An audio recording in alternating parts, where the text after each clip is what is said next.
The sun always shone on the mountains of Fibble. The wind and the rains never came. To call the place beautiful, no one would quibble, though hard on the feet, they'd exclaim. But high in those hills, past the rocks and the rubble, so high that the clouds were below, sat two tiny towns that were nothing but trouble. As you listen, you'll see that it's so. Now, the town to the west that thought it was best bore the name Flibberoloo, where the women and men since 1710 have worn on their heads one large shoe. Now, in town number 2, one big shoe wouldn't do, so the people of Gibberty-Lot would look down and bellow at shoe-headed fellows and place on their own heads a pot. Mine's really more of a kettle. For days without end, these two neighbors would bicker as to whose headgear was best, and the shoes and the pots would fly ever thicker, from morning to night without rest. But not all of the people who lived in these cities were angry and bitter and vile. A few would write poems and sing happy ditties and greet all their friends with a smile. One Flibbian fellow who hated to fight tried hard not to act like a mobster. While pots crashed around him from morning till night, he'd just play with his pet wind-up lobster. They kept to themselves, and they'd talk, until one day he said, "Hey, let's go for a walk. I'm tired of lying around like a squid. I want to go out there." So that's what he did. The shoe-headed boy and his blue plastic friend walked out of their town and began to descend to the dark, rocky valley between the two cities, away from his friends and their light-hearted ditties. Ba-la-la, ba-la-la. "Hey, this is swell," he said. "Gosh, this is fun. It's great that my lobster can get out and run." But neither the toy nor the boy with the shoe could see the disaster about to ensue. For up in the rocks, hidden just out of sight, were 6 beady eyes filled with anger and spite. 6 beady eyes watched our hero meander, 2 shifty crooks and their ruthless commander. "Oh, look what good fortune," the nasty one said. "Here comes a poor fool with a shoe on his head. I bet he's got money. I bet he's got gold, or maybe some jewelry he'd like us to hold." Whatever the booty, I think I could stand it. Why, that's what I live for. That's why I'm a bandit." And then they attacked him from under their rock. First they knocked off his shoe, then they knocked off his sock. But the thing they did next was extremely unfunny. Why, they shook him so hard that he dropped his milk money. Hey! He protested. "I don't like your ilk. How will I go strong if I don't drink my milk?" But they didn't care. They'd accomplished their goal. So they put our friend down, stuck his head in a hole, and walked off with his money, every last nickel, then yelled back as they left, "See you around, silly pickle." I'm a cucumber." Then he said with a moan, "Well, I guess I'm alone." But this was a loneliness he'd never known. His friends were far off and his lobster was missing. The sound he could hear was just the wind hissing. Hello? Hello? Things looked pretty grim for our Flibbian buddy, his head in a hole, his shoe bent and muddy. But then, were those footsteps? Oh, could it be true? Along came the mayor of Flibberoloo. Of anyone, surely he'd help the poor soul. Hello? Said the boy with his head in a hole. "I seem to have fallen. I seem to be stuck. But now that you're here, well, I guess I'm in luck." "Oh, dear," said the mayor, observing the shoe. "A fellow in need, and he's Flibbian, too. Young man, I have noticed your dire situation, and please rest assured that I share your frustration. But how can I put this? What can I say? Maybe you'll understand better this way." Is that music? I'm busy, dreadfully busy. You've no idea what I have to do. Busy, shockingly busy. Much too busy for you. Oh, I see. As soon as the mayor had finished his song, a Flibbian doctor came strolling along. "Out of my way!" she said, starting to slide. "If you and your pickle would please step aside. I'm very important. I can't stand and chat." "Well, that's not my pickle. I found him like that. Besides, it so happens I'm noteworthy, too. Why, I am the mayor of Flibberoloo." I'm a cucumber. I see, said the doctor. Then you'll understand without an appointment I can't lend a hand. They're folks with bronchitis. They're kids with the flu. She said to the mayor of Flibberoloo. If I'm not mistaken, you're quite busy too. Well, they talked about schedules, compared daily planners, till finally a voice said, Please pardon my manners. I don't mean to bug you. I see that you're busy, but being inverted has made me quite dizzy. The two other Flibians paused for a while. They looked at each other, then said with a smile, We're busy, dreadfully busy. You've no idea what we have to do. Busy, shockingly busy. Much too busy for you. 'Cause we're busy, frightfully busy. More than a bumblebee, more than an ant. Busy, horribly busy. We'd love to help, but we can't. Papa! Oh, it was just dreadful. How could they desert their Flibian friend with his head in the dirt? That's it then. I'm finished. I'll die here down under. If they would not help me, then who would? He wondered. But wait, someone else on the road overhead. Would they help a friend beaten up, left for dead? Oh, look, on his head, not a shoe but a pot. Why, this little guy was from Gibberty-Lot. Would he help a Flibian? Certainly not. The boy with the pot saw our friend with the shoe. Oh, look! He exclaimed. He's from Flibberoloo. Why, they think we're garbage. They pelt us with shoes. Why should I care if he's beaten and bruised? But out here in the wild, his chances are slim. If I was in need, would I want help from him? He looked at our friend, and he looked at the shoe. And then in his heart, he knew what to do. He may be Flibian, that's plain to see. But God made him special, just like he made me. So we got him unstuck, and he picked up his shoe, and together they walked back to Flibberoloo, out of the valley and back into town, where he stayed by his side till the doctor was found. Oh, my! Said the doctor. He's wearing a pot. The little one there is from Gibberty-Lot. You saved this fellow? You pulled him through it? I don't understand. Tell me, why did you do it? He has a shoe and I have a pot. But when we look deeper, there's more that we've got.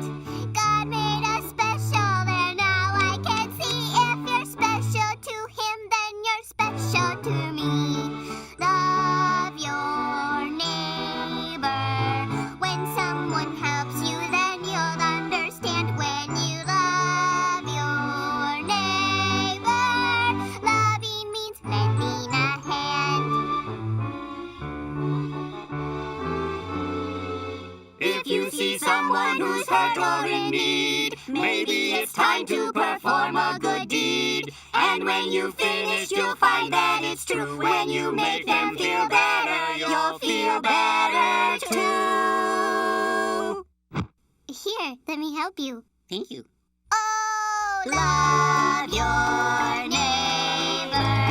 When someone helps you, then you understand. When you love your neighbor, loving means lending a hand. So the boy with the pot gave the doctor some money to pay for the cucumber's bill. And the mayor cried out with his eyes moist and runny, I'm touched by his act of goodwill. If this little guy can take care of his brother when he lives in one town and he in the other, why can't we all try to help one another? And love will surround our fair hill. Now if you visit the mountains of Fibble, you won't see a shoe or a pot. Instead, they throw flowers and candy to nibble. I bet that you'd like it a lot.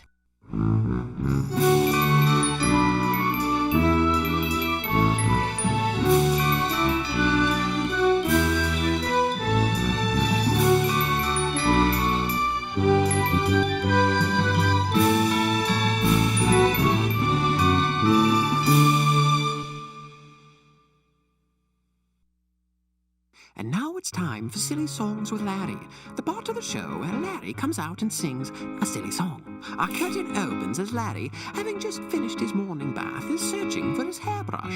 Having no success, Larry cries out, Oh, where is my hairbrush? Oh, where is my hairbrush? Oh, where, oh, where, oh, where, oh, where, oh, where, oh, where, oh, where, oh, where, oh, where is my hairbrush? Having heard his cry, Pa Grape enters the scene. Shocked and slightly embarrassed at the sight of Larry in a towel, Pa regains his composure and reports. I think I saw a hairbrush back there. Back there is my hairbrush. Back there is my hairbrush. Back there, oh, where, back there, oh, where, back there, back there, back there is my hairbrush.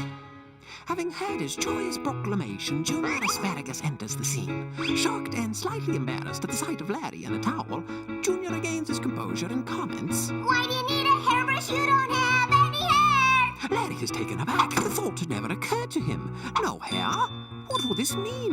What will become of him? What will become of his hairbrush? Larry wonders. No hair for my hairbrush. No hair for my hairbrush.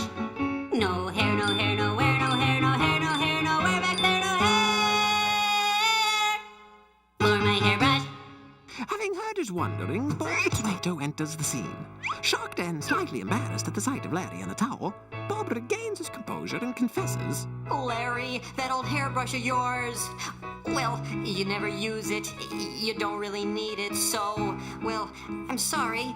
I didn't know. But I gave it to the Peach, 'cause he's got hair. Feeling a deep sense of loss, Larry stumbles back and laments. Not fair, oh my hairbrush. Not fair, my poor hairbrush. Not fair, no hair, not fair, nowhere, no hair, not fair, not fair, not fair. My little hairbrush.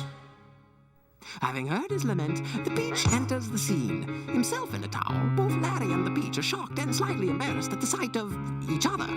But recognizing Larry's generosity, the Peach is thankful. Thanks for the hairbrush. Yes, good has been done here. The Peach exits the scene. Larry smiles, but still feeling an emotional attachment for the hairbrush, calls out, Take care of my hairbrush. Take care, oh my hairbrush. Take care, don't dare not care. Take care, nice hair, no fair. Take care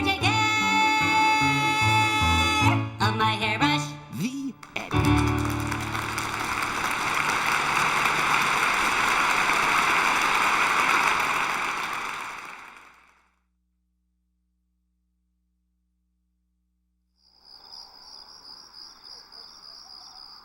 So is there anyone else you'd like to invite to your birthday party? Let's see. Don't forget Louie. Oh, and Marcia. I think that's it. Are you forgetting anyone else? No, I don't think so. Well, what about Fernando? I bet he'd like to come. No, not Fernando. Why not? Well, he just moved here, so I don't know him very well. And besides, he talks kind of funny. Now, Junior, he doesn't talk funny. He just talks different. His family is from another country. Yeah, I know. It still sounds funny. You know, Junior, God wants us to love everybody, not just the people that are like us. So we need to accept others just the way they are. Besides, we can learn a lot from people who are different than us. Yeah, I suppose. I'll tell you what, you think about it, and in the morning we'll talk some more. Okay? Okay. Good night, Junior. Good night, Dad.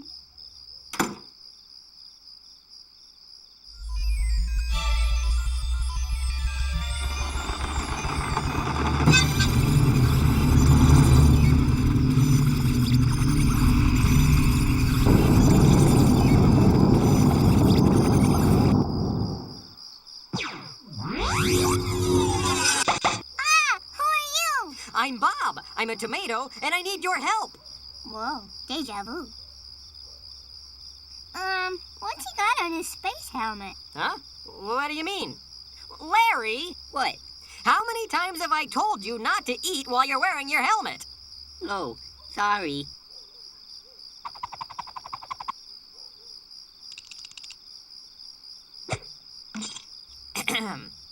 We need your help, Junior. Our starship, the USS Apple Pies, is in grave danger. Oh, really? Tell me more.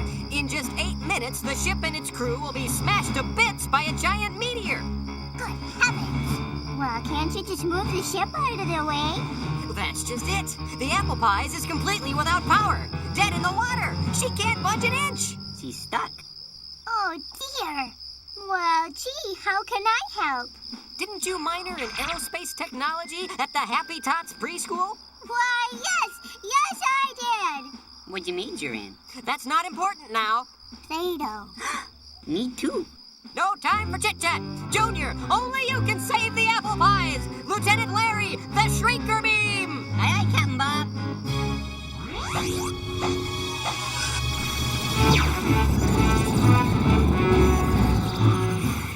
I think my helmet's on backwards.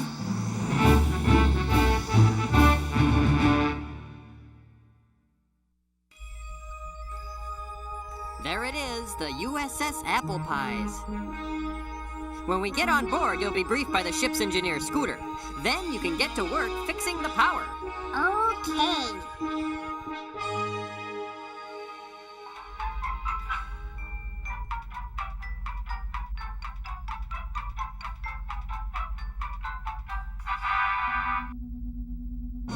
Ah, Captain, you've returned.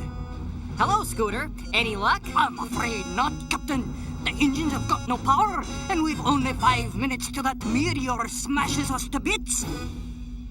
How many people are on the ship? 364. And how many escape pods are there? 2. Drat. How much do you know about this meteor? Ah, funny you should mention it. Our sensors have just determined that the meteor is made entirely out of... What? Out of what? Popcorn! A popcorn ball meteor. The worst kind. Would that be caramel or cheese? Because I don't like that cheese stuff very much. It gets stuck to my tooth. It makes precious little difference when it hits it 5,000 miles an hour. Ah, good point. Meet me in St. Louis, Louis. Meet me at the fair. Hey, who are those guys? Lights are Huh? shining. Oh, Any never place mind but them. there. They're We the will new dance the guys. hoochie coochie. I will be your tootsie wootsy. Meet me in St. Louis. I'll be waiting there. Well, maybe they'd have some ideas. What? Not the new guys. They don't know anything. All they do is sing and eat and sing. Between you and me, I think they're crazy.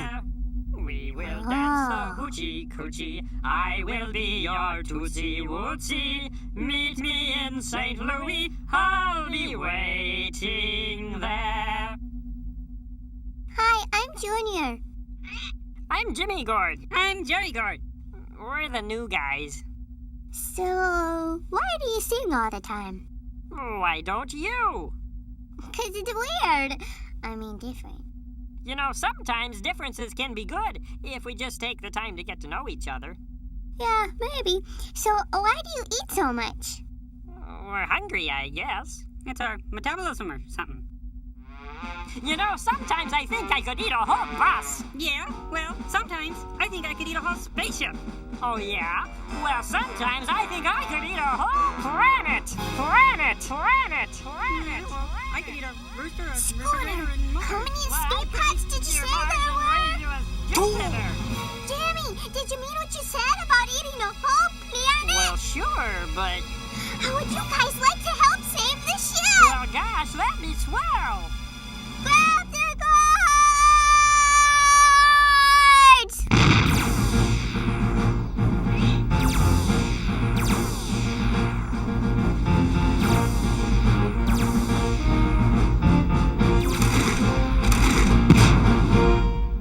So then, we'll just stay here?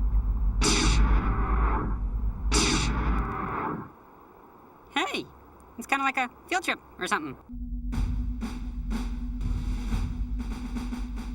Only 2 minutes left. I hope this works. Do you know the Muppets? Muffin Man, the Muffin Man, the Muffin Man. Do you know the Muffin Man? He lives on Drury Lane. I bet I could eat all his muffins. Oh, well, I bet I could eat all his muffins in his house. Yeah. Hey, look, some kind of a planet or something. Hey, maybe that's where the Muffin Man lives. No, Jerry, he lives on Drury Lane. Oh, yeah. Hey, what is this stuff? It's popcorn. Let's eat it! Do you think it's possible? If anyone can do it, they can.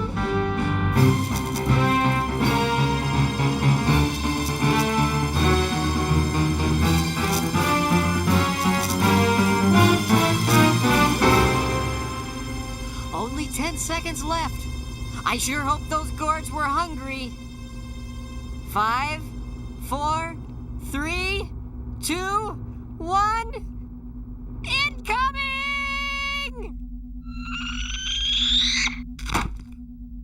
No more for me, thanks. I'm full. Excuse me. Get 'em in here!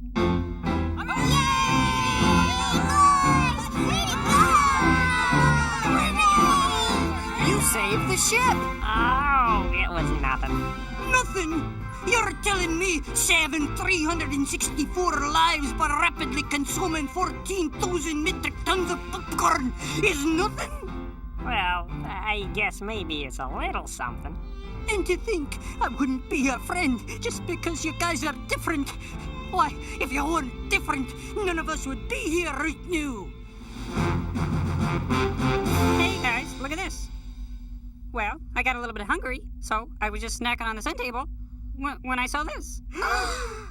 It's some kind of electrical plug or something. Plug it in! Why didn't I think of that? You guys are something else. You know, it kind of reminds me of a song. Hit it, boys. Have you ever seen a boy with funny clothes? A girl with braces on her teeth or freckles on her nose? Some kids call them oddballs. Some kids call them weird. Is it my imagination, or does Aunt Ruth have a beard? God makes lots of people in all colors, shapes, and sizes. He loves them very much, and what we need to realize is that calling people names because they're different is wrong. Instead, we need to look on them in love and sing this song. I can be your friend. I can be your friend. Any day in any weather. Or we can be friends and play together. Yeah, we're all pretty different. Some are skinny, some are stout. But the inside is the part that we're supposed to care about. Aye, that's where we got feelings that are very much the same. And so instead of weirdo, I think friend's a better name. I can be your friend.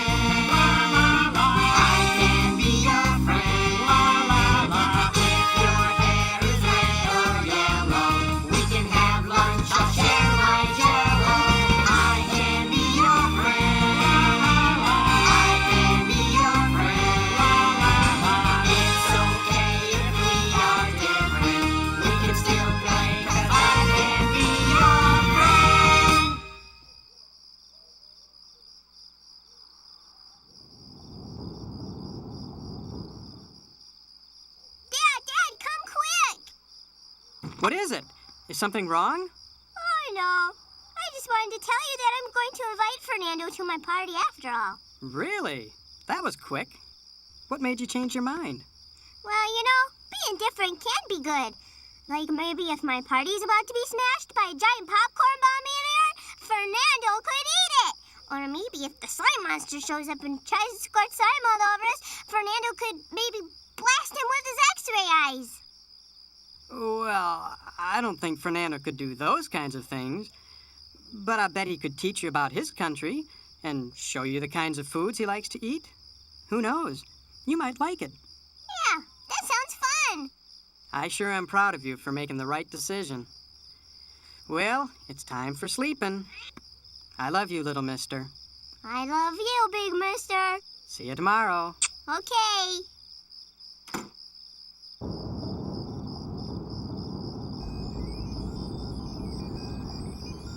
What? Well, Lieutenant Larry here dropped our map right out of the spaceship. Sorry. And, we were wondering if you could just give us directions to the freeway? I think we can make it from there. Out the window, down the street, and left at Mr. Slushy. Great. Thanks. That's what I said. I said left at Mr. Slushy. Oh, no, you said right. I distinctly remember you saying right at Mr. Slushy. Why would I say that? That'd be crazy. I'm kind of thirsty. Can we stop at Mr. Slushy? No, we need that money for tolls.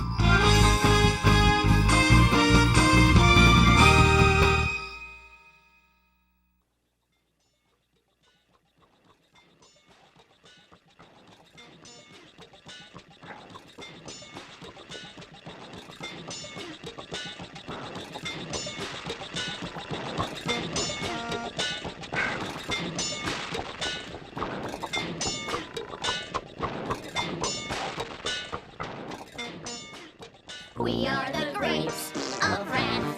We'll never take a bath. It is our style to seldom smile and never laugh. We are the grapes of wrath, so stay out of our path. There's no escape from cranky grapes. We are the grapes of wrath. I'm Bob. I'm Paul. This is our brood. We're grumpy and we know it. That's Tom and Rosie. They're both rude And not afraid to show it. We're not the folks you'd like to meet. We bicker by the hour, while other grapes are nice and sweet. We're really rather sour. As we go driving by, I might spit in your eye, or throw a snake in your milkshake to make you cry. We're the Grapes of wrath, so stay out of our path. There's no escape from cranky grapes. We are the grapes of wrath. There's no escape from cranky grapes. We are the grapes of wrath. One day, the grapes were out driving around in their car when suddenly they hit a bump. We must have hit a bump. Hey, what'd you do that for? I didn't do it. You did, you big possum head. I did not, you taco salad rabbit nose. Did too, casserole head pimento loaf iguana boy. Pa! Now, Rose, apologize to your brother. What for? Well, you know he just turned 18 years old. Yeah, so? So that would make him a casserole head pimento loaf iguana man. Yeah, sorry about that. Cabbage nose Elvis puppy. Yeah, and don't you forget it. Pa, there's somebody over there. Eh? Ooh. Oh, you're right. Well, what kind of fella do you suppose that is, Ma? Ooh, let's see. It's no grape, that's for sure. Well, you know that's right. sure, Yeah, that's really well, Well, it must be some kind of a bean or something. Right. Well, what's that thing he's got on his head? Well, it's yellow. Cheese is yellow. So that would make him a cheese-headed bean boy. Ooh. I'm not a bean. I'm an asparagus. What'd the bean boy say? He said he was a maspermahoozit. Huh? Asparagus, a plant of the liliaceous genus. From the Greek, asparagus. Ooh. And this is not cheese on my head. It is a hat. A yellow hat. Look at that crazy hair! It looks like peas. Hey, bean boys, you been gluing peas to your noggin? No. Well, that's just terrible. Don't those grapes know it's not nice to make fun of people? Well, that's just it, Bob. They didn't know how bad it made Junior feel. Well, jeepers, Larry. What happened next? Luckily, Junior's dad heard him laughing and came outside to see what all the commotion was about. Hey, what's all the commotion out here? Ooh, grapes. They were calling me Bean Boy and telling me I had peas on my head. Is that true? Oh, no, we would not do such a thing as what you have said we would have done, except for maybe we did that, I guess, now that you... Oh, well, okay, we did that. Yep, that's what we did. So, Junior's dad explained to the grapes that when we make fun of people and call them names, it makes them feel very bad inside.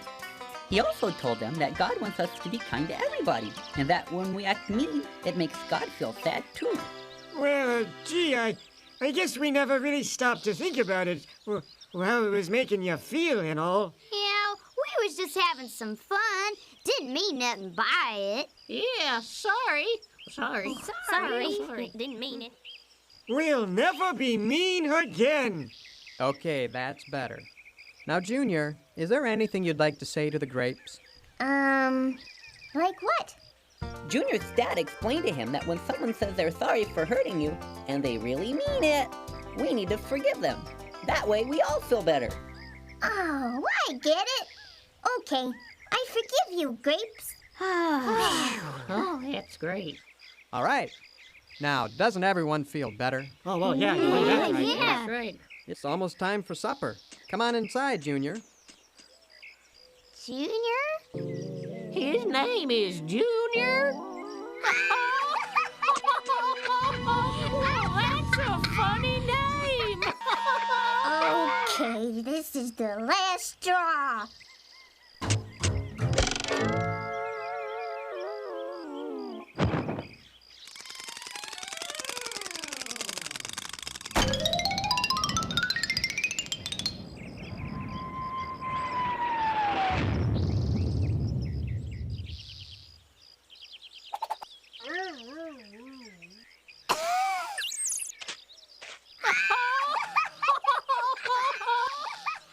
Hey, I thought you said you weren't going to tease anymore. Well, that's exactly what we said. And we grapes always try to keep our promises. Well, isn't that right? Sure. Oh, yeah. Yes, that's right. Now, what do you kids have to say to Junior? I'm sorry. Real sorry. We're mighty sorry. I apologize. I'm sorry. Sorry. Boy, I sure am glad they got that straightened out. Yep, the grapes were really sorry this time. So once again, Junior forgave them. What? I said, once again, Junior forgave them. Are you serious? Well, I think so. Bob, am I serious? Oh yeah, Larry. Yeah, you're serious. Mm-hmm. You see? I'm supposed to forgive them again after what they just did to me? Well, yeah. Sure, I forgave them for calling me Bean Boy and saying I had cheese on my head, but now they're making fun of my name and they've laughed when the hole almost bagged my face clean up and when the truck picked me up and threw me in the sand. And you're telling me I'm supposed to forgive them again? Well, are you guys really sorry? We're sorry, and we'll never do it again. You see, Junior, when we do bad things, it hurts God's feelings too. God wants us to tell him we're sorry. The Bible says when we tell God we're sorry, he will always forgive us. No matter what? No matter what. Wow! That's right. And because God always forgives us, we need to forgive others when they hurt our feelings too. Well, how many times am I supposed to forgive them? Bob? Gee, you know, I'm not sure. Well, let's ask QWERTY. Hey, QWERTY, can you help us? We need to know how many times we're supposed to forgive people, according to the Bible. Maybe, 7 times? Matthew 18:22. Jesus answered, I tell you, not 7 times, but 70 times 7. Oh, 70 times 7. 70 times 7. I see. Do you know what 70 times 7 is? Nope. How about you? Nope. Well, does anybody know what 70 times 7 is? None? Well, let's see, I remember from college it was, pi, oh. What was it, 2? Or maybe 7? 490! Ooh! That's one smart grape. Well, there you have it. 490 times. Wow! So I guess we need to forgive each other, even if we make the same mistakes more than once. That's right, Junior. Now do you have something to say to the grapes? Yeah, I forgive you guys again. Thanks, Junior. You know, now that we're gonna be nice and all, well, I don't think we should be called the Grapes of Wrath anymore.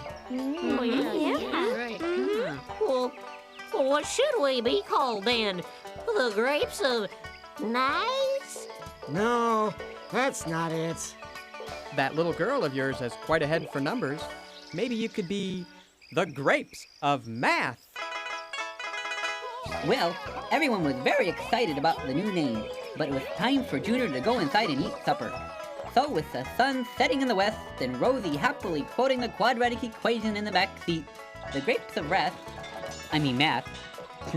drove off to share their niceness with the rest of the world. The end. Wow, that was great, Larry. But, are you sure that's how the story goes? Oh yeah.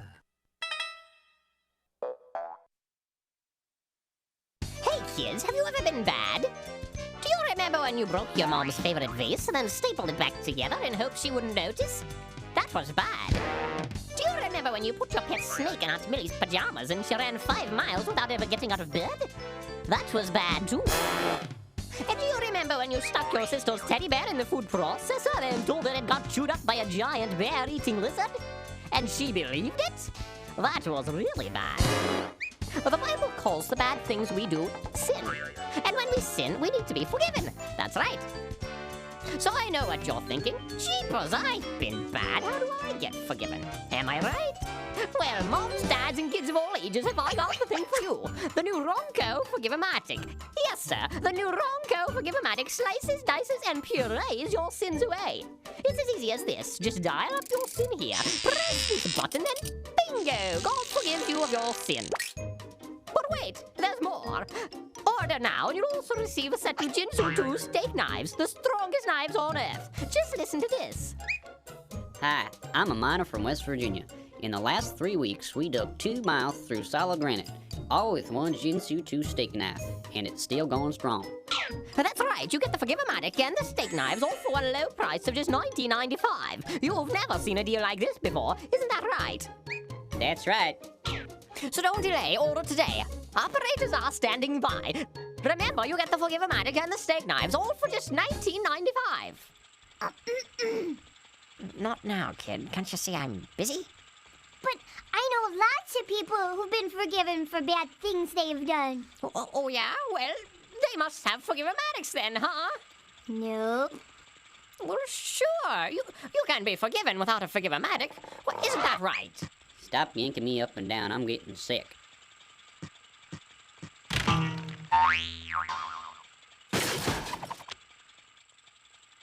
The Bible says if we ask God to forgive us, then He will.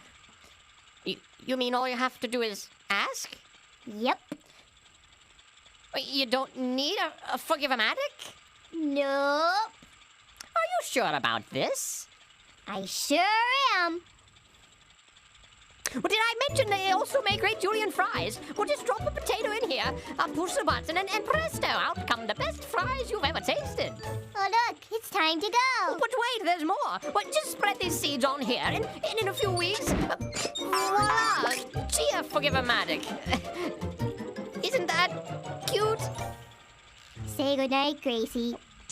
Good night, Gracie.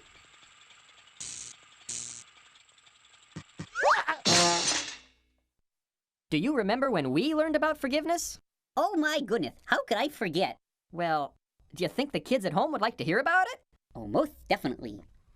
You would, wouldn't you? What'd they say? I don't know. I think they said yes. Okay, great. Well, should I tell them or should you? Oh, go ahead. All right. Well, it all happened one summer while Larry and I were running a tour boat service. Yeah, you see, we have this boat, and we take some people, and we put them on the boat, and then we give them rides way out on the ocean. You see? Sorry. Go ahead. Thank you. As Larry said, we had a boat and we would give people rides on the ocean. But I remember that day, that fateful trip. Why, yes, it started from that tropic port aboard our tiny ship. Now, Larry, he was a mighty sailor man. And Bob, he was brave and sure. And, weren't there 5 passengers who'd booked that day on our 3-hour tour? Ah, yes, our 3-hour tour. Okay, let's see. There was the professor. And we were there. Well, yeah. And, the millionaire. And his wife. Mm-hmm. And wasn't there a movie star and, that other girl? Yeah, but they canceled. Oh, yeah. Well, anyway, there we were on our 3-hour tour, doing our best to entertain the passengers. Some veggies went to CCC to see what they could see, but all that they could see was the bottom of the deep blue sea. See? Yes, well, that was just dandy. But isn't it time we left the dock? Okay, fire up the engine first, mate Larry. Aye, aye, skipper.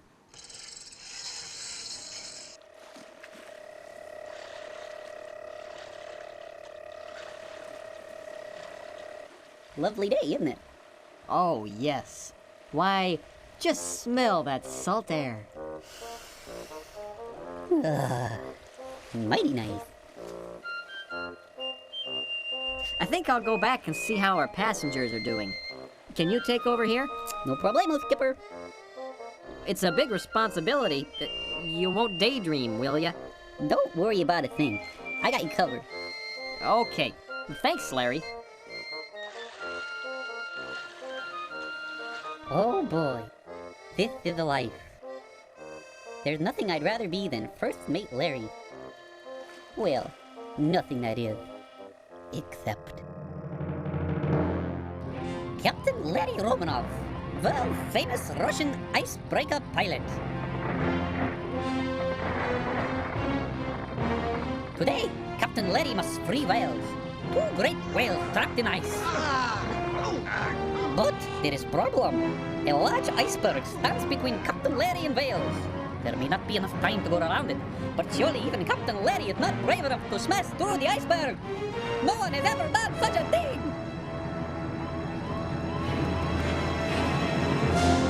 Yes, this is no time for cowards. Captain Larry will smash the iceberg and free the whale. Ah! Commander Pavlov has come to congratulate Captain Larry for his bravery. Hey, Larry, we're making snow cones back there. Do you want peach or strawberry? Not now, Bob. First I have to smash through this iceberg and free some whales. There are no icebergs around here. Oh, yeah? Well, what do you call that?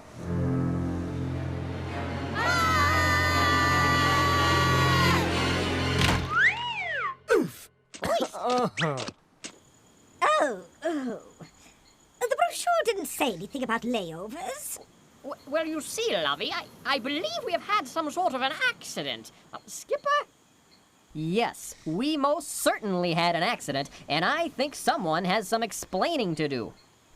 Well, you see, there were these whales, and they were stuck in the ice. And, well, the only way to get them out was to smash right through that iceberg over there. Except it turned out to be a rock. And rocks are a lot harder than icebergs. It just so happens that the nearest iceberg is 2,640 miles away. What were you thinking? You smashed our boat. Now what are we gonna do? You have ruined our vacation. What do you have to say for yourself? I'm sorry? At least the boat is still floating. Oh. I need to call my broker. I'm going to look for a phone.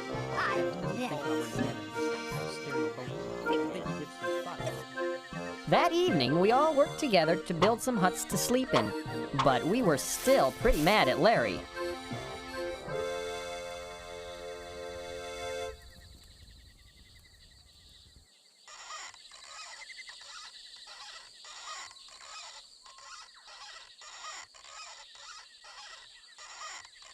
Gee, it's kind of nice out here. Maybe this isn't so bad after all. Huh, Bob? Not so bad? What do you mean, not so bad? Our boat is at the bottom of the ocean, and we're stuck on this island, in the middle of nowhere, with no way to get home. I said I was sorry. At least you could forgive me. Well, it's just that we're... Well, can't you see we're... I just can't. Oh. I said I was sorry. Well, that's just not good enough. Good night. Not good enough? Not good enough? He means I'm not good enough. They all think I'm not good enough. I bet they'd be happier if I just left. So that's what I'll do. I'm just gonna take my thing and just go away. Yeah. I don't have anything. Well, I'll just go. Just with my hat. Goodbye, Bob. I hope you find a first mate that's good enough.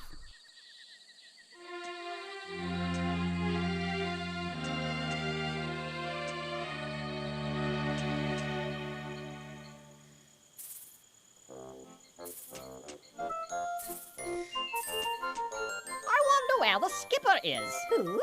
Oh, you know, dear, the bright red round fellow. Oh, yes. Where is he, anyway? I don't know. That's what I was wondering. Oh, I see. Has anyone seen Larry? Did you say something? No, it was that tree over there. Really? Well, what did it say? I believe it's looking for Larry. Who's Larry? Oh, you remember. He's the chap who smashed the boat. Oh, and ruined our vacation? That's the one. Oh. Well, I hope that tree gets him. Serves him right. Here, here. Hello, people! Have you seen Larry? Oh, look, Lovey, it's the skipper. Oh, I didn't know tomatoes grew on trees. Well, actually... Oh, never mind. Skipper, what are you doing up there? I'm looking for Larry. When I woke up this morning, he was gone. I've got it! Got what? Our ticket out of here! We can build a giant catapult to fling us back home. Here, I'll demonstrate with this working model. You wind it up, then someone sits here, say Bob, for example. Now, just pull this cord and... Our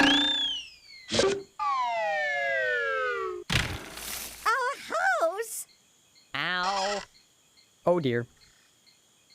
Look what you've done to our house. You bonked me on the head with a coconut. Wow, I did not mean to do that. I am so sorry. Can you ever forgive me? Well, I guess it was an accident, and you did say you were sorry, so I forgive you. Thanks. I'm really sorry about your house. I'd be glad to help you fix it if you want me to. Do you think you could forgive me? We know you didn't mean to do it, so we'll forgive you. Oh, thanks. Gee, it sure does feel good to be forgiven when you make mistakes. Yes, sir. Boy, if I said I was sorry for doing something wrong and really meant it, and people still wouldn't forgive me, I'd feel just terrible.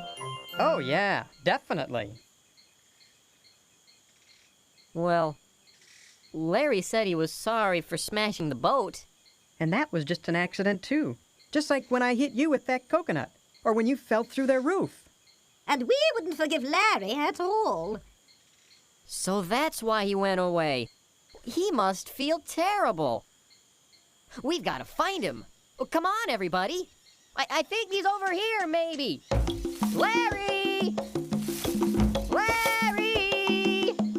Hey, little buddy! Larry! Larry! Larry! Hey, little buddy! Come back! We have something to say to you!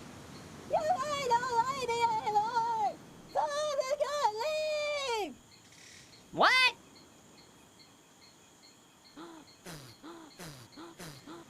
I said, you guys don't like me anymore, so I'm just gonna leave. We do like you, laddie. Yes, and we forgive you for smashing the boat. You do? Well, we realize that everybody makes mistakes sometimes, and it was wrong for us not to forgive you when you said you were sorry. Yeah? Yeah. Can you forgive us for not forgiving you? Okay. I forgive you guys. Phew. Oh, good. Hello?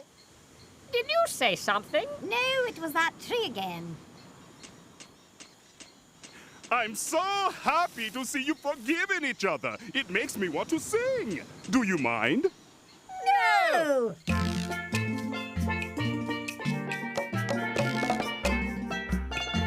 You know that in love we can forgive. It is the only way to live. Obey God and see that we can live in harmony. Since God has forgiven us, it's true. You forgive me, I'll forgive you. I'm gonna start to show forgiveness from my heart. Oh, that was great! If only there was a way for us to get back home. Yeah. Well, at least we're all friends again. Hey, has anybody seen the professor? Nope. Wah! Hey, do you like it? I made it entirely out of bamboo and coconuts. Pretty good, huh? Well, climb aboard. Hey, Bob. Yeah, Larry. Next summer, let's just sell lemonade, like everyone else. That sounds like a good idea. You know that in love we can forgive. Hey man, it is the only way to live. Obey God and see that we can live in harmony. Since God has forgiven us, it's true. You forgive me, I'll forgive you. I'm gonna start to show forgiveness from my heart. So do your part and show forgiveness from your heart.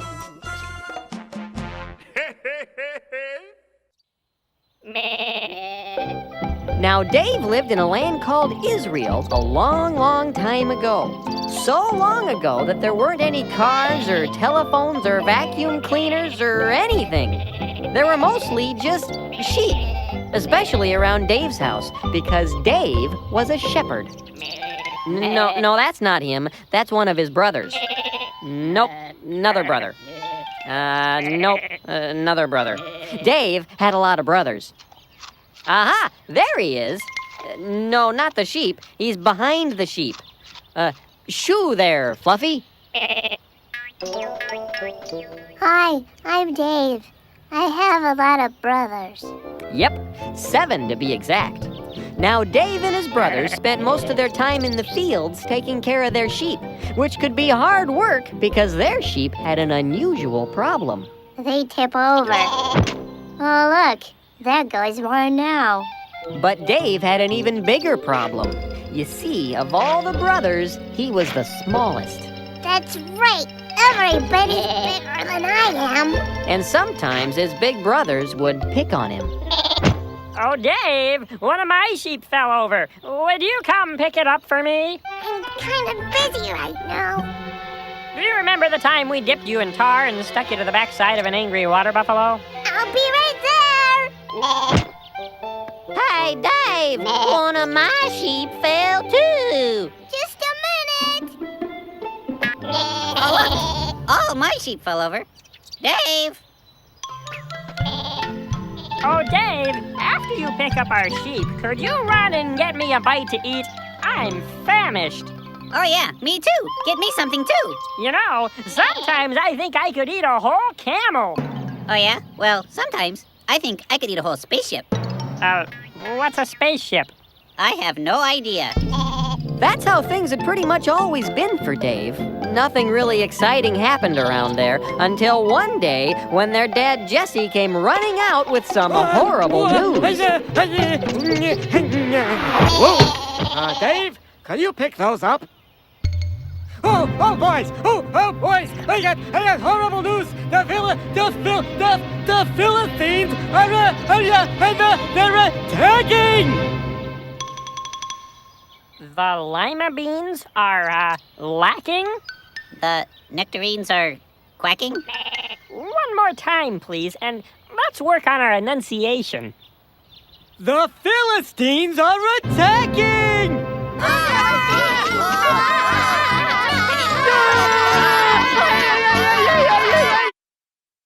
Bob, what are the Philippines?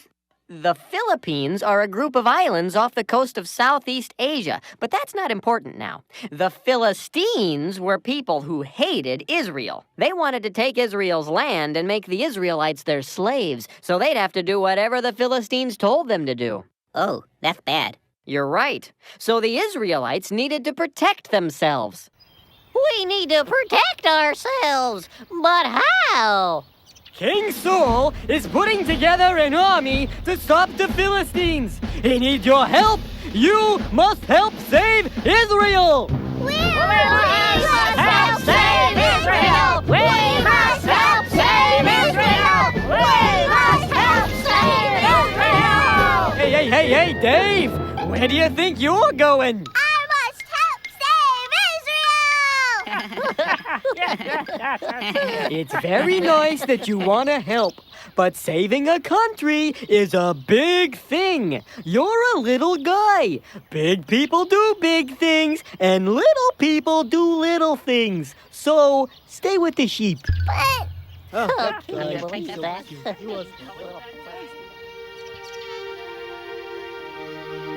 they're big. I'm little. They go. I twiddle. Why can't little guys do big things too?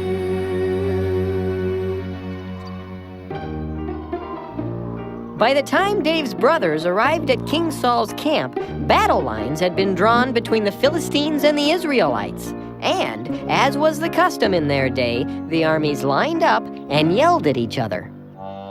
Hello, Israelites! You are pigs, and soon we'll put apples in your mouths and stick you in our toaster ovens! Oh, yes, after we defeat you, you will be our slaves and you will have to fetch us our slippers. Yes, and iron our trousers! Oh, and wipe our little noses. Aha! And scratch that spot on our backs we cannot reach no matter how hard we try! Don't you have anything to say? Do you guys have any fried chicken? I've got a real hankering for fried chicken. Yeah, me too. This is going to be easier than we thought. You know, I think I can save us all a lot of time. How about if we bring out our strongest man, and you bring out your strongest man, and they will fight. If our champion beats your champion, you will be our slaves. But if your champion defeats us, we will be your slaves. What do you think about that? Well, the Israelites were getting kind of tired of the yelling, and the Philistines did seem a little on the small side, so King Saul agreed. That seems like a reasonable idea. All right, we agree. Send out your champion. Hey, Goliath!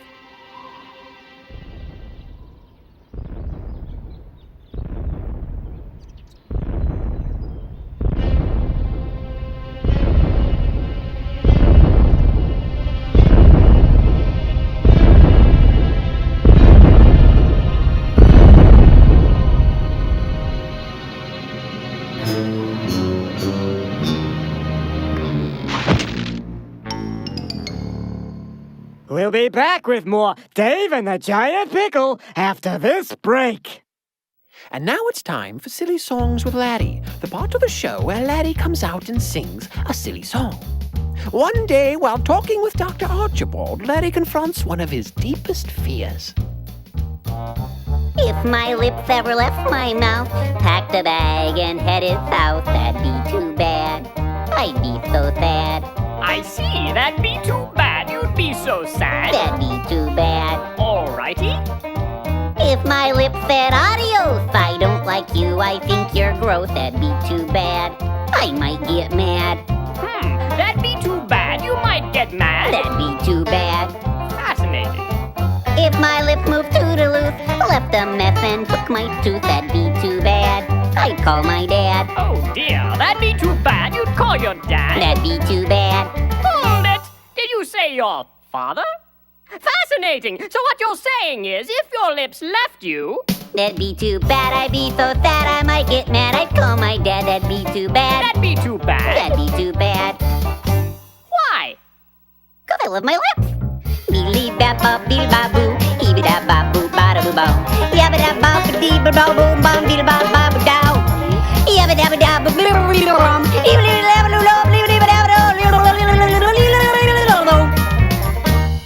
Oh my, this is more serious than I thought. Larry, what do you see here? That looks like a lip. What about this? It's a lip. And this? It's a lip, it's a lip, it's a lip, lip, lip, it's a lip, it's a lip, it's a lip, lip, lip, it's a lip, it's a lip, it's a lip, lip, lip, lip, lip, lip. Larry, tell me about your childhood. When I was just 2 years old, I left my lips out in the cold and they turned blue. What could I do? Oh dear, they turned blue. What could you do? Oh, they turned blue. I see. On the day I got my tooth, I had to kiss my great Aunt Ruth. She had a beard, and it felt weird. My, she had a beard and it felt weird? She had a beard. Oh. 10 days after I turned 8, got my lips stuck in a gate. My friends all laughed, and I just stood there until the fire department came and broke the lock with a crowbar, and I had to spend the next 6 weeks in lip rehab with this kid named Oscar who got stung by a bee right on the lip, and we couldn't even talk to each other until the 5th week because both of our lips were so swollen, and when he did start speaking, he just spoke Polish, and I only knew like 3 words in Polish, except now I know 4 because Oscar taught me the word for lip. Usta. Your friends all laughed. Usta. How do you spell that? I don't know. So what you're saying is that when you were young... They turned blue, what could I do? She had a beard and it felt weird, my friends all laughed. Usta! I'm confused. I love my lips!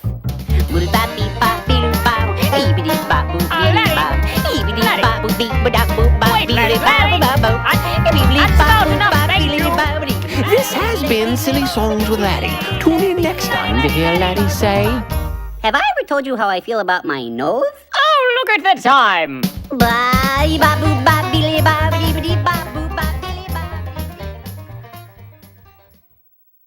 And now, back to Dave and the giant pickle. Who will I fight? The Israelites were so terrified of Goliath that they all ran away and hid. Nobody will fight. I'll come back tomorrow. And that's exactly what he did.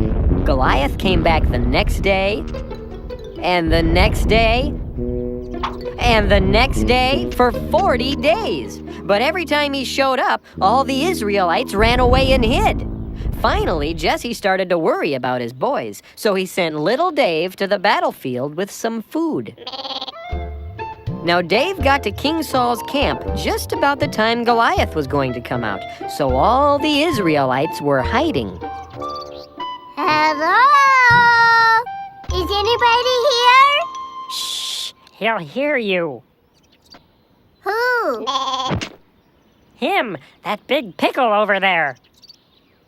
Who will fight me? Well, who's gonna fight him? What are you, nuts? He'd have us for lunch. Speaking of which, what'd you bring us? Here you go. Pizza. Oh, cheese in the crust. That's tremendous. Come on, guys. Have you forgotten? We're the children of God. The what? The children of God. The Bible says that the Israelites were God's chosen people. God led them through the desert. He helped them walk across the Red Sea. And whenever they went into battle, God was there with them. They had always known that if God was on their side, no one could stand against them. Wow. But King Saul and his men were so scared of big, tall Goliath, they forgot that God was even bigger. Oh, dear. Larry, you've got something on your, Huh? Oh, never mind. Once again, no one would answer Goliath's challenge. Oh, no one to fight. They told me that you are the children of God. You are cowards. I come back tomorrow. I can't believe you're letting him say that. Somebody's gotta do something.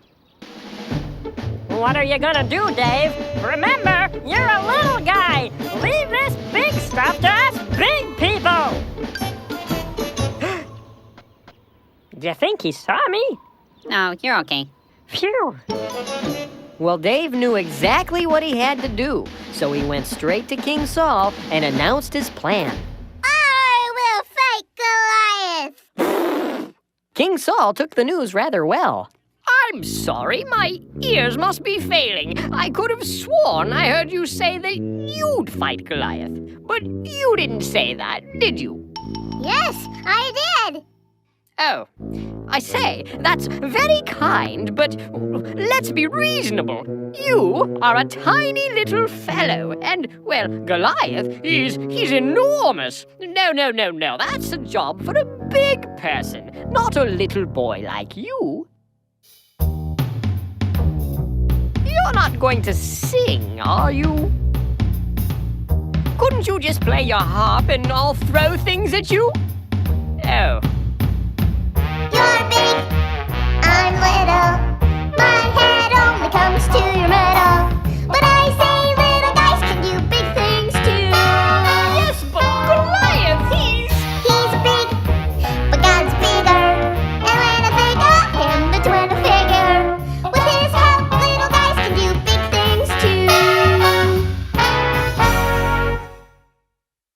Oh, I see what you're saying. All right, I understand. Now let's suppose that this is true. You still look rather wimpy, but I know what we can do. Just step behind this curtain. It will only take a minute. There's a closet in the corner, and you'll like what I've got in it. You'll find my royal armor there. No, Daddy, put it on. Yes, now you'll look much bigger when the battle lines are drawn. One more thing you'll need, I think. Pick up my royal sword. It's a big one and a beauty. The best we could afford. Once you've got it all together, I think you will agree. You're bound to do much better if you try to look like me.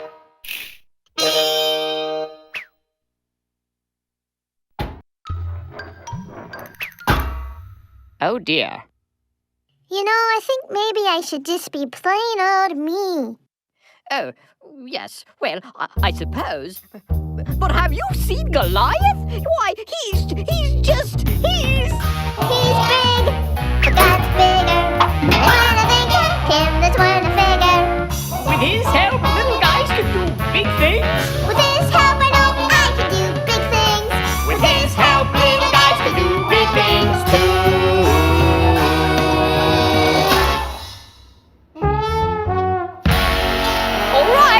If you're sure you know what you're getting into.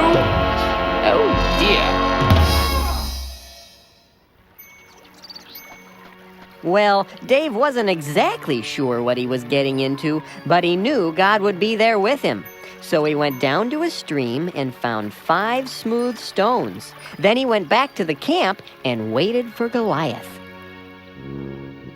Who will fight me? I will fight you, Goliath. You know, if I didn't know better, I'd say that sounded like Dave. Oh, yeah. You know, if I didn't know better, I'd say that looks like Dave. Huh? Dave?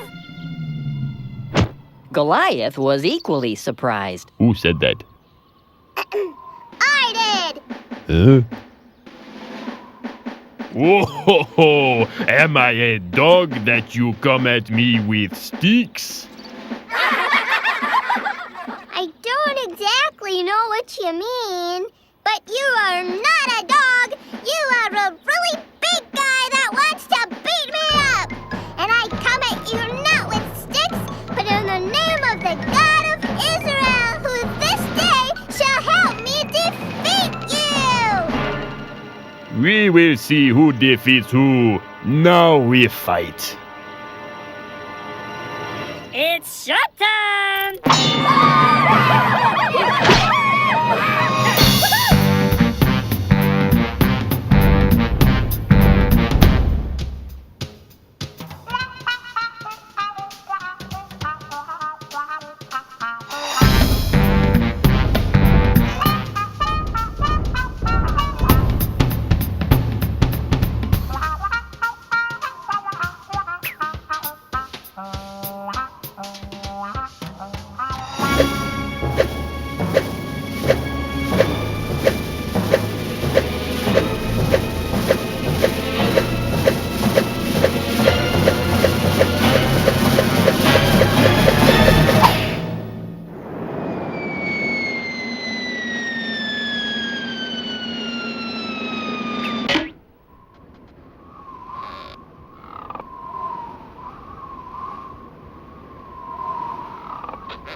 to Dave that they all ran away and hid, and Israel was saved. And that's the story of Dave, a really little guy who did a really big thing.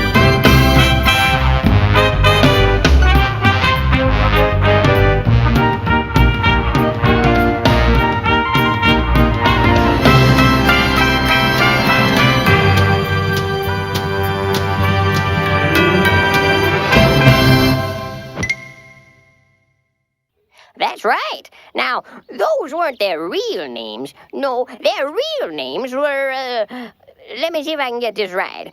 Shadrach, Meshach, and Abednego.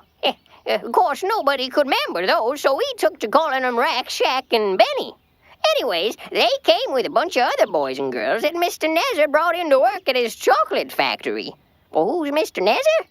We'll get to that later. Who am I?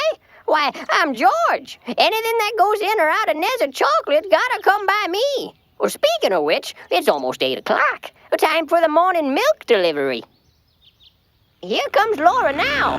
Well, she's my favorite. Good morning, George. How are you? I hope you're feeling fine.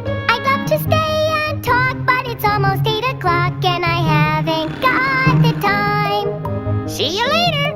Because we work real hard at the chocolate factory. We start at 8 and we don't get lunch till 3. I gotta drive a truck to make a buck so I can send it home to my family. Well, now you are in trouble. Your time card is a wreck. It's almost 8:02. I'll tell Nezer that you're late and he'll take it from your check. Yes, Mr. Lunt. Oh, yes, we work real hard at the chocolate factory. Excuse me, Mr. Lunt, but I've got an injury. Now get back on the line. You'll be just fine. With all this work to do, we've got no time for sympathy. We used to be so happy. We used to laugh and run. Now there's no time to play, 'cause we gotta work all day, and it isn't very fun. I'm Rack. I'm Chad. I'm Benny. We work here in the plant. We'd like to take a break, for goodness sake, but Mr. Nezer says you can't. We all need a vacation. Our schedule is severe. We're getting very tired, but stopping gets us fired, so we'll have to stay right here. Because we work real hard at the chocolate factory. We start at 8 and we don't get lunch till 3. We work the whole week through to make a buck or two, so we can send them home to our families. Someday they'll come and join us. We'll live in harmony. We hope that day is near. Until then you'll find us here at the Nezer Chocolate Factory.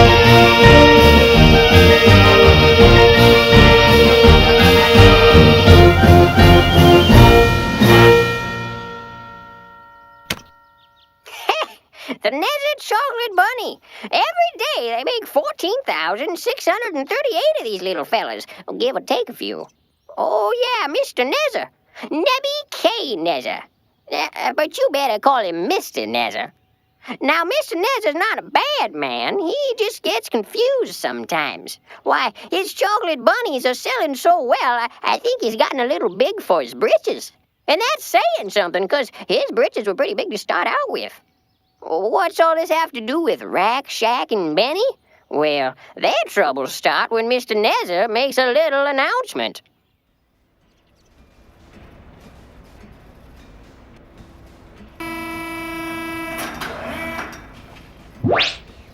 Attention, little people! I have an announcement! This morning, Nezer Chocolate shipped its 2 millionth chocolate bunny! To celebrate this momentous occasion, for the next 30 minutes, everyone may eat as many bunnies as they want. Bon appetit! Boss, That's awfully nice, though you're giving away all those bunnies. Oh, if I could just see the looks on their faces right now.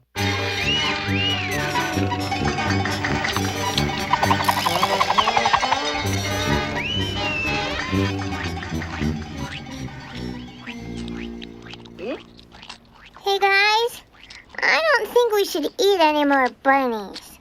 Well, what do you mean? Mr. Nezer said we could eat as many as we want. Well, don't you remember what our parents taught us? We shouldn't eat very much candy because it's not very good for us. Shaq, our parents aren't here now. We're on our own. Besides, everybody else is doing it. Rick, Benny, listen to me. I know our parents aren't here right now, but I keep thinking of a song my mom used to sing to me a long time ago. Think of me every day, hold tight to what I say, and I'll be close to you even from far away. Know that wherever you are, it is never too far. If you think of me, I'll be with you. Know that wherever you are, it is never too far. If you think of me, I'll be with you. You see, even though our parents aren't here right now to help us do what's right, if we remember what they taught us, it's kind of like they are here. Okay, no more bunnies. I'm doing it for my mom. Me too.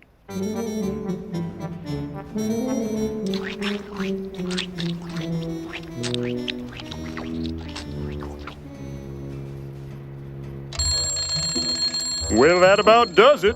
What do you say we pop in and let them show their appreciation? Oh, yeah. They're really gonna appreciate you, boss. Hello? I don't feel very appreciated. Hey, look. They are lying on the floor like they're sick or something. You mean I let them eat my bunnies, and in return they all want to play hooky? Wait, boss. Those three guys over there, they don't look sick. Oh? Thank you, Mr. Nezer, for your lovely gift of chocolate. Yeah, thanks.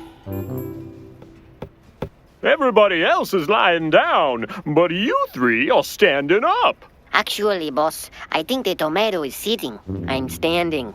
Sitting. Look, this is sitting and this is standing. I'm standing. Okay, he's standing. What are your names, boys? I'm Shadrach. I'm Meshach. I'm a bumblebee, a Benny Boo. I'm Benny. We can use boys who know how to stand up here at Nezer Chocolate. How would you like to be junior executives? What's it mean? It means you have to wear a tie. Sure, that'd be great. All righty, Mr. Lunt, get them their ties. Right away, boss. Boys, I want to see you in my office first thing in the morning. Yes, sir. Well, what do you know? Rack Shack and Benny did what they thought was right, even though nobody else was doing it, and it paid off. This time, anyway. But boy, were they in for a surprise when they got to Mr. Nezer's office the next day. Boys, have I got a surprise for you. The other day, I was thinking about the Nezer Chocolate Bunny, thinking about how wonderful the bunny is, how beautiful the bunny is, and I thought to myself, oh, if only all my workers loved the bunny as much as I do. I asked myself, why don't they love it as much? Do you know why? Because it's small. It's a little bunny. What they need is a bunny they can look up to, and I mean way up to. This is just a model. The real bunny is 90 feet high. My workers finished it this morning. Wow, that's a big bunny, sir. Since you're my junior executives, I wanted you to see it first. But this afternoon, everyone will meet the new bunny, and it's gonna be a beautiful thing when everybody bows down and sings the bunny song. I don't think I'm familiar with that particular tune. Could you just hum a few bars? You know, I was hoping you'd ask. The bunny song is how all my employees will show just how much they love the bunny. How nothing is more important than the bunny. How they do anything for the bunny. And it goes something like this. The bunny, whoa, I love the bunny. I don't love my soup or my bread, just the bunny. The bunny, yeah, I love the bunny. I gave everything that I had for the bunny. I don't want no health food when it's time to feed. A big bag of bunnies is all that I need. I don't want no buddies to come out and play. I'll sit on my sofa, eat bunnies all day. I won't eat no beans, and I won't eat tofu. That stuff is for sissies, but bunnies are cool. I don't want no pickles, I don't want no honey. I just want a plate and a fork and a bunny. I don't want a tissue and my nose is runny. I just want a plate and a fork and a bunny. I don't want to tell you a joke that is funny. I just want a plate and a fork and a bunny. I don't want to play on a day that is sunny. I just want a plate and a fork and a bunny. I don't want no pickles, I don't want no honey. I just want a plate and a fork and a bunny. I don't want a tissue and my nose is runny. I just want a plate and a fork and a bunny. I don't want to tell you a joke that is funny. I just want a plate and a fork and a bunny. I don't want to play on a day that is sunny.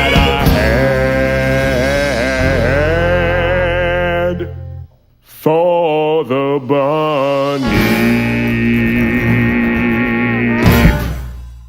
Well, what do you think? What would happen, say, if someone didn't quite agree with everything in that song, so they didn't sing it? What would happen? What's that over there? That's the furnace. What's it for? Well, that's where the bad bunnies go. Let's just say, in my mind, if you don't bow down and sing the song, you're a bad bunny. You don't mean... But I'm sure that won't happen. It's almost time for the ceremony. I'll see you out there. Now this was a pickle. That bunny song was chock full of stuff they knew was wrong. But if they don't sing it, Nezza says he's gonna throw them in the furnace. Woo! Well, what would you do if you were them? I better hold that thought. The ceremony's starting.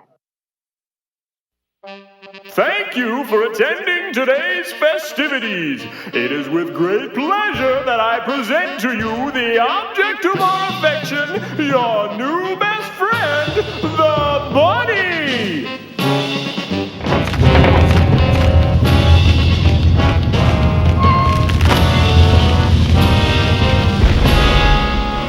Now it is time to bow and sing the bunny song. Hey, boss, those three guys don't look like they're bowing. Aren't those our new junior executives? I think so.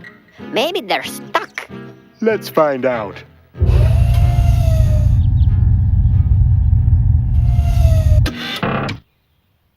I said it's time to sing the bunny song. Come on, guys. Sing the song. Everybody's doing it. Sing the song. They ain't singing, boss. Sing! Think of me every day. Is that the bunny song? No, I don't think so. Are you crazy? That's the wrong song. Far away.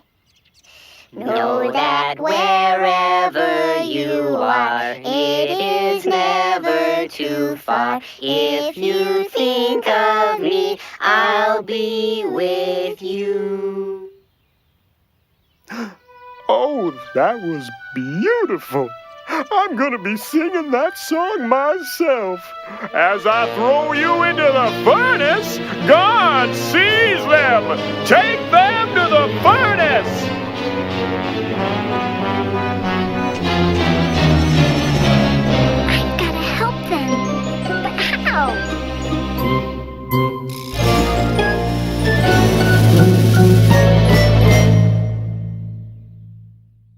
Rat Shack and Benny will be right back after this short break. And now it's time for Silly Songs with Larry, the part of the show where Larry comes out and sings a silly song. Larry will be performing the traditional Argentinian ballad, The Dance of the Cucumber, in its original Spanish. Bob the Tomato will translate. Miren al pepino, Watch the bien cucumber. cómo se See mueve, how he moves. como un león, Like a lion tras un chasing ratón. a mouse. Miren al pepino, Watch the cucumber. qué suaves Oh, how movimientos, smooth his motion. es como Like mantequilla butter en un chango pelón. Bald monkey. Miren al Watch pepino, the cucumber. los All the vegetales, vegetables envidian a su envy amigo their como friend, él quieren wishing bailar. to dance as he. Pepino bailarín, Dancing cucumber. Pepino bailarín, Dancing cucumber. Pepino bailarín, Dancing cucumber. baila, baila ya. Dance, dance, yeah. Miren el tomate, Look at the tomato. no es triste, Isn't it él sad? no puede He bailar. can't dance. Pobre tomate, Poor tomato. él desearía poder bailar como el pepino, He wishes he could dance like the cucumber, libre y suavemente, free and smooth, pero no puede danzar. but he can't. Okay, stop the music. What do you mean I can't dance? I can dance. Well, what about Uncle Louie's polka party? Didn't you see me dancing at Uncle Louie's polka party? No comprendo. No comprendo. I'll show you no comprendo. Mom! Dad! Look over here! Get a picture of me next to the cucumber in authentic Argentinian garb! Okay, Junior, but we better hurry. I think the dwarves have your mother confused with someone else. Say peas! Peace!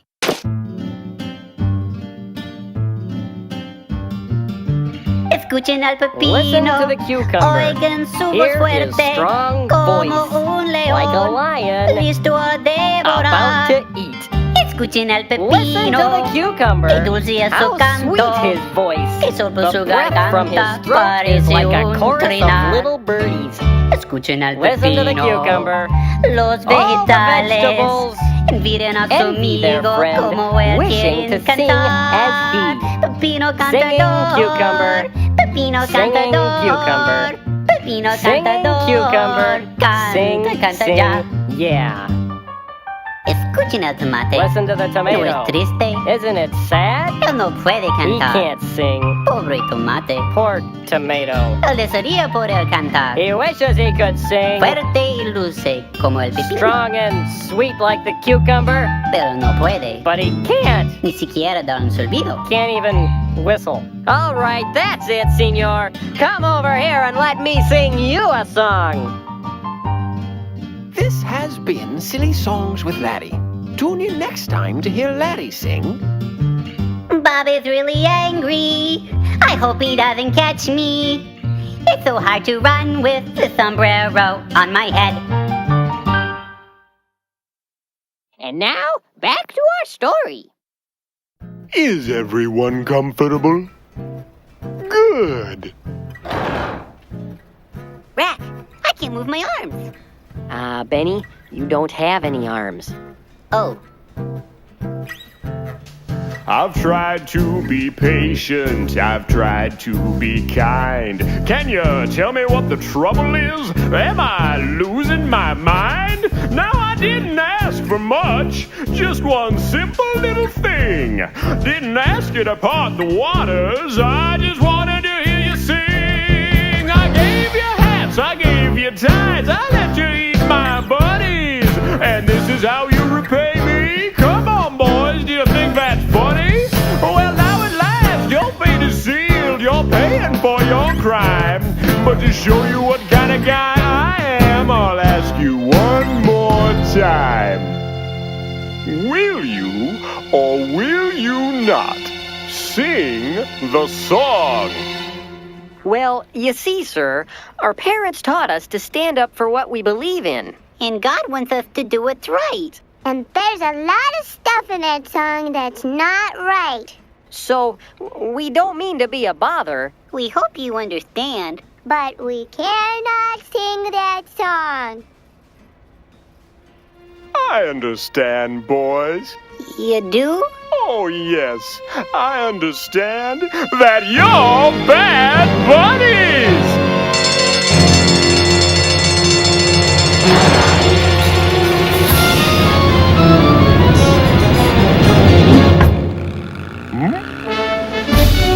Sorry, sir. Can't let you cook my buddies. Guards, get them! Hang on, guys.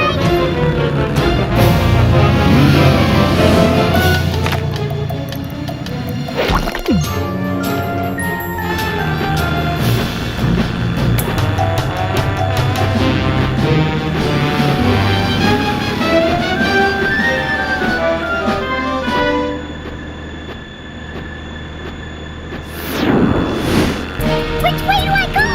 Go up! Go up! Or down.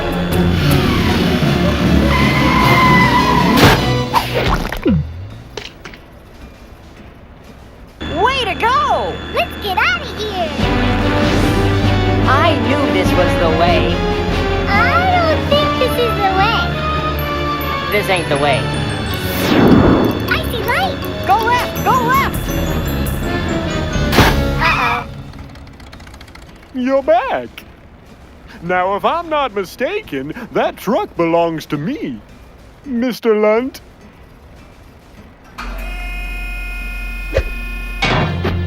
Oh, but look, my truck seems to be full of garbage. Mr. Lunt, is there anything you can do about that? Hey, no problem, boss.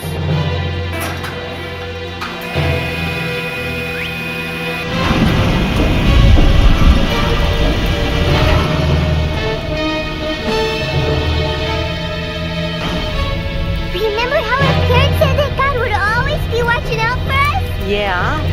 I sure hope they were right. Huh? Mr. Lunt? It wasn't me, boss. I said, nobody bakes my buddies. Listen here, young lady.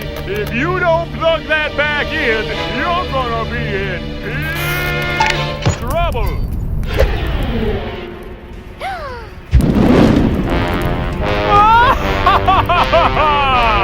Nobody's ever gonna stand up to me again.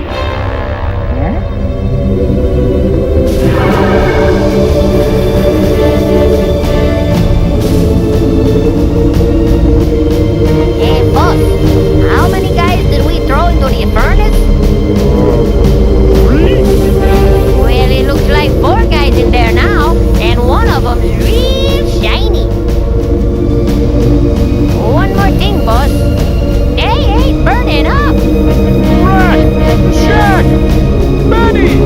Come out of there! God has saved you from the fiery furnace. Oh, I was wrong to try to make you do things you weren't supposed to do. What was I thinking? I must have forgot everything that my mommy taught me. Can you ever forgive me? We forgive you. Oh, thanks. Is there anything I can do to make it up to you? Well, you could sing one of our songs. Well, how's it go? You know, I was hoping you'd ask. My mommy always told me to do what's right, to wash behind my ears and try to be polite. You see, she loves me so. That's beautiful. It's why she tells me what I need to know. I got a lot of respect for that woman. But sometimes when I'm playing with a buddy or two, they're doing things I know I'm not supposed to do.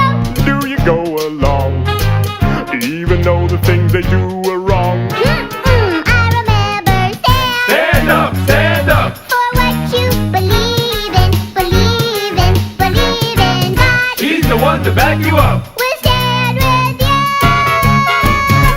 you. When everybody tells you that you gotta be cool, remember what you learned in church and Sunday school. Just check it out. The Bible tells us what it's all about. Oh, you know that's right. So if you have a question, go ask your dad.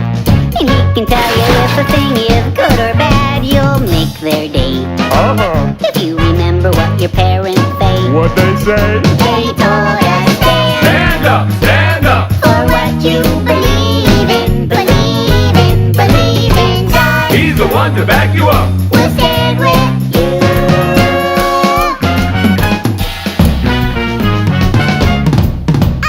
Stand up, stand up.